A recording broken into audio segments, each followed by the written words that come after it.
Hello and welcome to Idaho Bigfoot. Today we're discussing an interesting but also kind of controversial topic. As I'm sure you already saw, it's about how some sightings may be sincere, but not what someone thought they saw.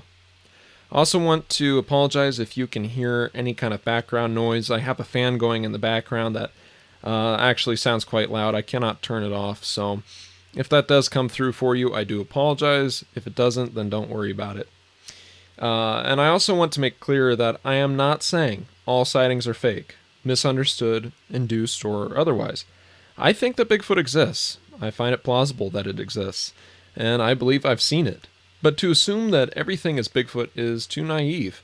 Unfortunately, people lie. Whether to get a laugh or to see how gullible people are, it doesn't matter. This applies to Bigfoot, Dogman, ghosts, or anything cryptid or paranormal, doubtless of where it sits on the spectrum. And I think that if researchers know what can or potentially does cause these sightings, can help them assess in the field what could have caused or accentuated a sighting, if that makes sense. Now, before we get started, I want to make a couple disclaimers. Firstly, I am not an expert on Bigfoot or the field of Bigfoot research, nor am I claiming to be. No one is an expert in the field, and there is always more to learn. Unless we get someone living with a group of Sasquatch and documenting every behavior and idiosyncrasy of the individuals in the group as a whole, much like Jane Goodall did with chimpanzees, no one really knows much about Bigfoot. Some, like Jeff Meldrum, are experts of footprints and anthropology, but none of us know all there is to know about these creatures. Secondly, if we had our own sightings, we're basing everything we know or believe off of what we saw.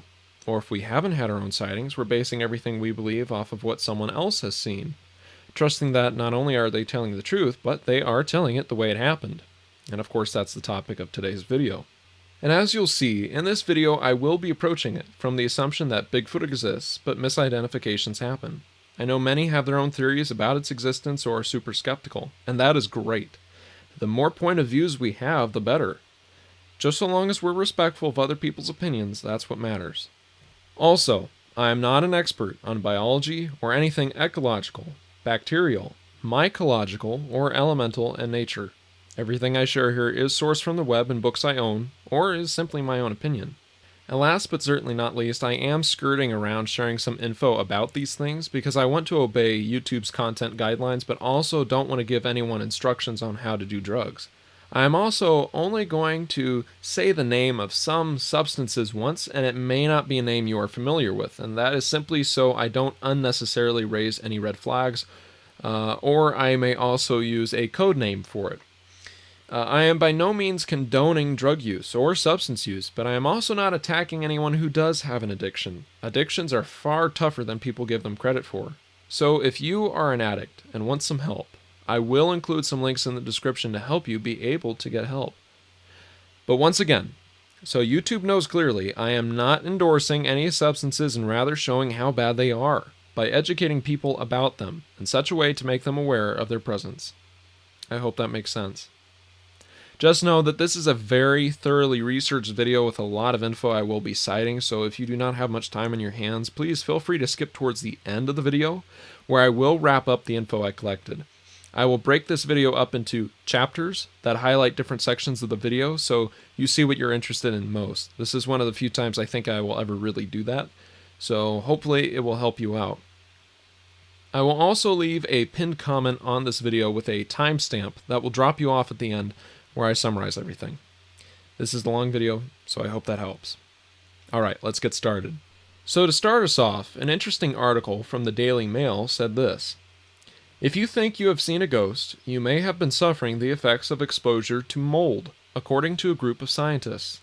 Researchers claim that older buildings where hauntings are usually reported often have poor air quality from pollutants like toxic mold, which can affect our brains. Experiences reported in many hauntings are similar to mental or neurological symptoms reported by individuals exposed to toxic molds, said Professor Shane Rogers of Clarkson University in Potsdam, New York. Psychoactive effects of some fungi are well known, whereas the effects of others such as indoor molds are less researched. Although allergy and asthma symptoms and other psychological effects are well established, there has long been controversy over the effects of indoor mold exposure on cognitive and other functioning of the brain. Reports of psychiatric symptoms, including mood swings, hyperactivity, and irrational anger, as well as cognitive impairment, are prevalent among those exposed to molds. Other reports include depression and loss of memory function. More recent work is emerging that supports brain inflammation and memory loss in mice exposed to Stachybotrys chartium, a common indoor air mold, as well as increased anxiety and fear. Professor Rogers is currently leading a team of researchers measuring air quality in several reportedly haunted places around New York State. The group will compare samples taken from several buildings where ghost sightings have been reported with samples taken from properties with no paranormal activity to see if there is a difference in the types of fungi. Professor Rogers said, "I have long been a fan of ghost stories and shows related to investigation of haunted places, and have to admit to some strange occurrences in my own past. Many of the places under investigation and from my own experiences may be prime environments for mold and other indoor air quality issues. We would like to see if we can parse out some commonality between the mold microbiome in places that are haunted relative to those that are not." The team have only just begun their investigations, but have been to a handful of haunted buildings to collect samples, as well as properties with mold but no connection to ghosts. In one historic house turned into an office building, there have been reports of noises, moving ceiling tiles, moving items on shelves and desks, apparitions, and a general feeling of unease among building occupants, he said. Now, I am not very interested in the topic of ghosts whatsoever personally, but this is an important starting point for our research. Many Bigfoot sightings occur in wet areas, like the Pacific Northwest or Smoky Mountains. Could some sightings be influenced by the eyewitness living in a wet, moldy home without knowing it? Well, mold is a fungus that can harbor anywhere in the home. The bathroom and shower are known to have mold, but other areas of the home can have mold as well. There are products that can get rid of mold in the store, but they always come back. Bleach is one substance that can get rid of mold, but as stated, it always comes back. The longer mold is in the home, the more the family is in danger. The family ends up with being allergic to mold. They may think it's an outdoor allergy, which it could be, since mold is found outdoors and indoors. Black mold, as we've discussed, can be indoors, but also in soil and in grain. If you have it near you, then that could be something that affects what you see and or add to the weirdness of it. It can also affect a group of people. However, long-term exposure makes itself very evident, so it cannot hide forever. Taking soil samples and, if possible, taking samples from the building wherever the eyewitness was before/during the sighting, or where they live, if possible, should show whether it is a possibility. Now, did you know that bread could explain away some strange sightings too? Well, it's actually something in the bread, and it's not supposed to be there. See, bread has been linked to outbreaks of delirium and hallucinations, and the common explanation is that it's linked to ergots in the grain. Ergots are natural and more unpleasant versions of LSD, and they cause severe hallucinations. They grow in place of the grain and are blackish brown. Fortunately, they float, unlike grain, and they have been largely eliminated from the food supply. However, one outbreak in France in 1951 has been linked to Aspergillus fumigatus, a nasty bacteria that also produces gangrene as well as psychotic and delirious episodes. Now, all of that is very, very interesting, and I could talk about it for a long time because there was a lot of information. So I will just include some of the more notable resource sites that I recommend you look into on that topic. You will go down a little bit of a rabbit hole with history and information on it, but believe me, it is very, very interesting, and it does apply quite a bit, I think, to the topic here. But we're just going to keep it at that for now. Another fairly well-known cause of hallucinations are from mushrooms, the ones that make you see God, if you will. Psilocybe, Pinellius, and Amanita mushrooms are the ones that we will look at specifically. One type of psychoactive mushroom called Amanita muscaria is as real as shiitakes and chanterelles, albeit with a lot more going on than just a tasty snack. Also known as fly agaric or fly amanita, it has an unmistakable profile with a sturdy stem and a downward cupola bespeckled with bright red and white spots. They are usually found under deciduous trees and in and around deciduous trees. Amanita muscaria has a long history as a hallucinogenic fungus that has been used for both religious rituals and for recreational fun. Body hackers also claim that fungi like Amanita muscaria can help them unlock more brain power, although those claims are contended. Native to the subarctic and temperate regions of the northern hemisphere, Amanita muscaria has made its way to the southern hemisphere, with the mushroom finding its way in elevated highlands of the Mediterranean, Central America, and the Hindu Kush. Considered toxic to humans, Amanita muscaria was originally used as an insecticide, which is how it gets its scientific name. The scientific epithet, muscaria, is derived from the Latin root musca, meaning fly, because it was historically used as a fly repellent on milk, with the mushroom being dried and sprinkled on top of milk cans. Here's a little bit of history for you. While generally considered toxic to humans, indigenous peoples across Siberia, particularly the Semi, have been using Amanita muscaria as both an intoxicant and as an ethogen for religious rituals for millennia. However, even in modern times, human deaths caused by Amanita muscaria, while not unheard of, are extremely rare. Animals, however, are very susceptible to Amanita poisoning. So if your dog likes to eat grass and you live in a coniferous and or deciduous area, take note. Amanita muscaria's main psychoactive compound, mucimol, mimics GABA, a brain signaling chemical that inhibits neuronal activity, lessening anxiety and increasing feelings of relaxation. The Sami people were one of the first to stumble upon Amanita muscaria's psychoactive and ethanogenic properties by parboiling the fungus twice before ingesting it. The mushroom, despite now being used as part of recreational drug use, has very important religious significance for indigenous peoples in the northern hemisphere. As a hallucinogen and psychostimulant, Amanita muscaria has a wide array of psychoactive effects that have been carefully documented by shamans, psychonauts, and tie-dye shirt-wearing hippies everywhere. While the effects may vary from person to person, some of the most common effects can include, but are not limited to, euphoria and elevated body temperatures, a general feeling of relaxation and ease, with most users reporting a stark absence of negative emotions like fear and anxiety, psychedelic and dissociative episodes, diaphoresis or excessive sweating, dysmetrosia, otherwise known as Alice in Wonderland syndrome, which is a perceptual delusion marked by visual disproportions, and lucid dreams. Paradoxical effects, however, have been reported, such as some users reporting Amanita muscaria becoming a stimulant, with some users claiming a bad trip, i.e. a negative reaction to the hallucinogen, induced nightmarish images and feelings of overwhelming dread and fear. What about the psilocybe semilensieta, or liberty cap? Well, the liberty cap is one of the most potent and most widely spread fungi. These yellowish-brown mushrooms with a conical or bell-shaped cap are found predominantly in the temperate regions of Europe. Although it's small, it's considered to be one of the strongest shrooms with stronger and robust psychoactive properties. It can induce euphoria and visual hallucinations in around 30 minutes. Its effects may last up to 9 hours. Another mushroom in that family is Psilocybe cubensis, or the golden cap. The golden cap is a widespread, large-bodied, psychedelic mushroom that can be found in tropical and subtropical climates around the world. This species is the largest of all psilocybes, with equally robust rhizomorphic mycelium. Visual hallucination and elated mood are common effects. Users have reported seeing distorted, colorful objects, and it appears as if the objects are moving.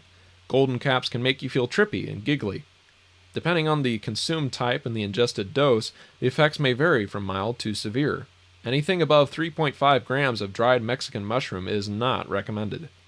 These are not the only suspects. After all, there are nearly 200 varieties of psilocybin mushrooms growing in damp, grassy areas all over the world. It is widely abundant in forests and glens. Panoleus sciescens, aka Copelandia sciescens, is a small grayish-colored mushroom that contains a psychoactive compound, psilocybin.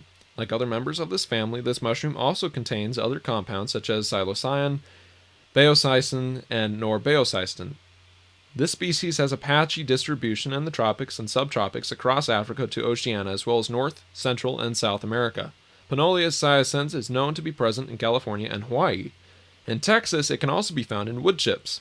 The mushroom is not very common in the United States, but some Panoleus species are easily mistaken for P. sciescens. The mushrooms are coprophilous, which means that they naturally grow on dung in tropical and neotropical areas. Now, what about plants? Well, there are a few. The opium poppy is well known. The poppy, from which various things are derived, the names of which I will avoid saying once again because I want to avoid breaking YouTube's content policies, so once again the names and specifics on them are listed down below. The plant is not known from the wild. It has been domesticated for its seeds, which are used for oil and food, and for its dried sap. Its use as an analgesic, or pain relief, was well known by early societies. Babylonian, Egyptian, and Greek writings, artifacts, and statuaries attest to the fact that opium was revered for its analgesic and sleep-inducing properties. The Ebers Papyrus, the Egyptian compendium of medical information from 1500 BCE, or 3,500 years ago, mentions it as a remedy for head pains and as a sedative. Hippocrates, Dioscorides, and Galen, leading contributors to Western science, all endorse the medical use of the poppy. White Lady, as I will call it, is a derivative of the poppy. In 1898, the Bayer Company introduced it, which they believed to be a non-addictive opiate with analgesic properties superior to morphine and cough suppressant properties superior to codeine. That aged well. Addiction and tolerance to narcotic analgesics are thought to be due to the suppression of the body's production of endorphins. Withdrawal symptoms are due to the lack of these natural analgesics. Now, why do I bring this up? Well, it's well known that date drugs are something that people have slipped into someone's drink to subsequently rape them, as horrible as that is. But is it possible that a drug like White Lady could be slipped into someone's drink to cause hallucination in order to prank them or gaslight them? Stranger things have happened. Or a drug user could think he saw something he didn't. Moving on, another plant, Kava, is a small shrub in the same genus as black pepper, believe it or not. Kava roots, rhizomes, are used to prepare an intoxicating beverage that has been consumed for thousands of years by people throughout the islands of the South Pacific. The beverage is a depressant. A small quantity makes people relaxed and friendly, and unlike alcohol, it doesn't impair alertness. It is, however, a powerful soporific, and in large doses can induce deep sleep. The principal social use of kava throughout the South Pacific Islands is to build community and avoid conflict. The Polynesians ceremoniously drink kava to welcome visitors to their villages and to help the villagers reach consensus on potentially controversial decisions affecting the community. Another plant is ayahuasca, or the vine of the soul. The Quechua Indians of Ecuador say that ayahuasca has the ability to release the spirit and allow it to wander freely before returning to the body. It is a vine native to the Amazon region of South America. Traditional peoples of the Amazon prepare a hallucinogenic beverage derived from it to be used for what they believe is divination and telepathy. The decoction is bitter and only a small amount is consumed. Many of the alkaloids responsible for hallucinogenic activity share structural similarities with serotonin, a powerful chemical messenger found in the brain. Serotonin plays an important role in mediating mood and emotion. The carefully controlled use of ayahuasca is embedded in the native religions, but its use outside of its traditional context can be dangerous. Unfortunately, it has become a recreational drug in some Amazonian towns, and some tourists are attracted by the possibility of a shamanistic experience, while some local people use it to divine the future or to manage their personal lives. There is considerable reason to believe that the use of hallucinogenic plants outside their traditional religious context can produce sorrow rather than transience, confusion rather than enlightenment. Abena snuff is another South American plant that can cause hallucinations. Within 60 seconds of inhalation, the powerful alkaloids in the powder are distributed throughout the circulatory system by way of the bloodstream. At once, the shaman begins to scratch the top of his head with a circular motion, and saliva pours uncontrollably from his mouth. According to their beliefs, within a few minutes, the shaman's spirit leaves his body and enters another world, a world controlled by the spirits who act as friend or foe. Abena snuff is actually a composite of 3 plants, each of which contributes compounds that enhance the bioactive power of the others. Now, one plant that you've probably heard of before is the peyote cactus. Probably the most famous New World hallucinogenic plant is peyote, a small, spineless, globose, gray-green cactus known to the Rio Grande Valley of Texas and northern Mexico. Now, it is unknown when peyote was first used, but 16th century reports by European explorers describe its use by Aztecs as a divinatory plant. Indians harvested the plant by cutting off the top of the spineless cactus and leaving the sturdy taproot for regeneration. The stem tips, called buttons, were either eaten fresh or dried for later consumption. The initial experience of peyote after swallowing is nausea, which gives way to kaleidoscopic visions and hallucinations after a few hours. During this period, which lasts from 5 to 12 hours, Those who have used it say that they believe that they have heard the voices of their ancestors, who helped them diagnose and cure their problems. Oloyueki is a member of the morning glory family. The vine-like Oloyueki is another New World ritual plant whose use predates the arrival of Hispanic cultures. It was valued for its medicinal and psychoactive properties by the indigenous peoples of West Indies Islands, Cuba and Central America, and North America's Gulf Coast. It was not until the 1960s that scientists discovered the Oloyeki's active alkaloids were closely related to LSD, or LDS, as Captain Kirk says in Star Trek IV. I think he did a little too much LDS. LDS. The shamans used it to induce powerful visions without the psychedelic effects. The early Spanish missionaries and dyers of the 1600s describe its use. When drunk, it deprives one of judgment, and the faith these unhappy natives have in the seed is amazing, since by drinking it, they consult it like an oracle for everything, whether they want to know even those things beyond human knowledge. This species is extremely difficult to identify, judging by its taxonomic history and confusion among closely related vines and morning glories, most of which lack the psychoactive alkaloids. Now, what about marijuana? Well, it can be used to brew tea, and particularly when it is sold or consumed for medicinal purposes, it is frequently mixed into foods, or edibles, such as brownies, cookies, or candies. Vaporizers are also increasingly used to consume the plant. Stronger forms of it include sensimilla, from specially tended female plants, and concentrated resins containing high doses of its active ingredients, including honey like hash oil, waxy butter, and hard amber-like shatter. These resins are increasingly popular among those who use them both recreationally and medically. In states like California, it was common to find spots where people would illegally grow the plant. It likely still happens, but to what extent, I do not know. CBS News reported on the matter, saying, federal narcotics agents destroyed more than 1.4 million plants last year, according to the U.S. Forestry Service, and thousands of pounds of trash and numerous toxic chemicals were also removed. It's so rugged in the San Bernardino National Forest that federal agents searching for the plant are sometimes lifted from place to place by helicopter, reports CBS News' John Blackstone, who joined agents in Southern California as they were confronting the illegal and dangerous growing operation. We have a garden down here with an unknown number of plants and as of right now an unknown number of suspects, said Dan Bryant of the U.S. Forest Service. He is overseeing the undercover operation. Now that was written just in August 24th, 2018, so if it was a problem then, which wasn't that long ago, it's probably still a problem now. Now, a lot of people already know that information, but this, well, I'm not sure everyone knows this. It's important to note that you do not need to smoke marijuana to experience its effects. Secondhand smoke is smoke that's inhaled by a person who is not smoking but is near the individual who is. Now, this is logical, but a lot of people probably didn't even think about it. Well, according to one resource, while we know that secondhand cigarette smoke can cause health problems, is hemp's secondhand smoke harmful?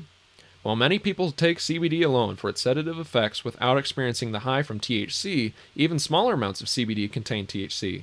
Also, despite CBD's relaxing effects, the levels of THC in cannabis can surpass those of CBD. When too much THC is smoked or ingested, a person may experience adverse side effects like anxiety, paranoia, and terrifying delusions and hallucinations. So, is secondhand smoke harmful? Yes, it is harmful and can be just as impactful as smoking it directly. Secondhand smoke contains many of the same cancer-causing chemicals that are present in secondhand tobacco smoke. Many cannabis users also tend to mix tobacco with marijuana, which increases the impact of said chemicals and the likelihood of experiencing adverse side effects. Tobacco, interestingly enough, is cured before it is delivered and for good reason. While the nicotine concentration in some raw tobacco is fairly high, it is certainly not enough to induce hallucinations. However, like many plants of the nightshade family, it contains harmella alkaloids, which can cause hallucinations. Raw tobacco still has these alkaloids, and Native Americans and South American tribes still put these to use in shamanistic rituals. Now, why do I bring these up? Well, as humans, we tend to overestimate ourselves and our capabilities. If someone took a drug or drank alcohol, which I left out because we all know what it can do, like Brad Paisley brought out in his song Alcohol. I love his music, by the way, but alcohol, too, is something that can increase the likelihood of misidentifying something or simply seeing what isn't there. Now, obviously, not everyone is going to overdo alcohol or do drugs. Many, including myself, don't do either. I do not want to insult anyone by insinuating that they're doing drugs or something else that they do not do. But if someone was to slip it into someone's food or drink, that could explain some of these strange encounters people might claim to have. Or in the case of the marijuana smoking, you could just be near someone and experience the effects of it, so you do not need to actually smoke it to experience its effects. All this could help explain some of the strange encounters people might claim to have. As an example, say someone claims to have seen a Bigfoot phase into a tree and other strange stuff that cannot happen if Bigfoot is indeed a physical creature like most encounters make it seem. Only a small amount are strange like this and could be explained by one of these possible explanations. 1. They are induced by being in a house or residence with air contaminated by black mold or something similar. 2. Ergot is in the food that has been consumed. It especially resides in rye bread. 3. A mushroom has been misidentified and is in fact a mushroom that induces strange hallucinations. Or 4. Smoking, ingesting on purpose or by accident, or breathing in a hallucinogen or product that may induce strange sensations or sights. Alcohol, marijuana, or different plant-derived drinks. So in short, some of the things you take for granted, a warm home or motel room, safe food, and others could in fact cause a hallucination. Now, do I believe that all of these are common? I doubt it. I don't see white lady slipped into someone's food or drink being a common occurrence. That makes no sense for at least the majority of sightings. As far as plants that I talked about that are grown in South America, well, most sightings take place in the US that I look into, so although some cryptids are in South America, the plants and drugs used there probably don't affect me in my current research. However, if yours is centered down in South America, then yes, it does. But to what degree it might affect it, I do not know. Now, mushrooms can be easily misidentified, so ingesting the wrong type of mushroom is very possible, although I do not know how likely it is that a mushroom that is healthy has a hallucination-inducing lookalike. So that is something only a very experienced shroomer can answer. And please do if you are one, I'm very curious to hear your input. However, I do know that a neighbor we had when I was younger, he passed away a few years ago unfortunately, but it was unrelated to what I'll tell you, was a mushroomer, and he actually taught classes on how to identify and pick the right mushrooms. Well, to make a long story short, he made a mistake one day and had to go to the hospital. He survived, but that shows how even a very experienced individual can mess up. So the idea of going to pick one mushroom and picking even one of the wrong variety that could induce a hallucination isn't impossible, I think. Someone who is a drug user or used to be one, say someone who used to do LSD, could have the same problem of seeing what isn't there, but I think such a possibility should be evident if talking to the individual and their family. If it happens once, it could happen repeatedly. The tobacco and rye ergot ingestion is a very interesting one, but because of how thorough most facilities are, I doubt it's very common at all. But it is something to ask about. Did you eat any rye bread or chew any tobacco earlier in the day? It will sound very out of place and out of the blue, but it's a worthwhile question to ask. The key to research of any kind is to be thorough, but especially in cases like these, tactful. Anyway, I hope you guys liked this video. I hope it was informational and helpful for you and something you enjoyed. Please feel free to like this video, share it wherever you'd like by clicking that share button down below, and helping me out by clicking the subscribe button and then the bell icon so you'll be notified anytime I come out with another video. Please feel free to comment your thoughts down below. But remember to keep it friendly. Any rude or aggressive comments will be deleted. Discussion is good, dissension is not. I apologize for any time I may have mispronounced a word or the name of something. Some of these names are a little trickier for me, and of course it's not my area of expertise, so I'm not used to hearing the names all the time. So I do apologize if I got anything wrong. Again, I will leave as many links as I can find down in the description box below. If any are missing, please let me know and I will try to put them in there. Guys, I'm trying to get to that 1,000 subscriber mark. I'm at, 487 I think right now.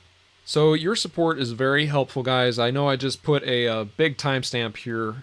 Well, I don't know if I should say timestamp. This is a memory that we can look back at and see, wow, he's grown quite a bit, hasn't he? At least I hope by the time that you're watching this, if it's been a few years, that I have grown. I certainly put a lot of effort into these videos, and they're all for you. But yeah, if anyone who likes these videos could subscribe and help me be able to start making money off of these videos, that would be great. So anyway, guys, thanks for watching, and I'll see you guys next time. Bye.